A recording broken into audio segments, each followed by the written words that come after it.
If you are building a SaaS product or an AI application, you already know where this goes. Your users will ask you to connect to other tools, not eventually, from your first serious customer onlet, because nobody uses your product alone. It sits next to their CRM, their inbox, their spreadsheets, their support desk.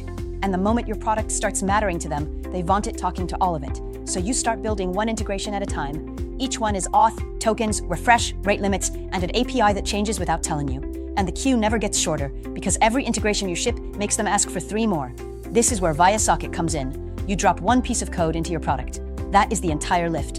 And the moment you do, over 2,200 applications become available inside your app, not linked out to, inside it. Your users connect their own accounts in your interface under your branding. And then something happens that you did not build. Your users start automating. Not the 3 workflows you thought of, the ones you never would have, because they know their own work better than you do. A support lead wires you into Slack. An ops person chains you to Sheets and a CRM. Someone builds something at midnight that would never have made your roadmap.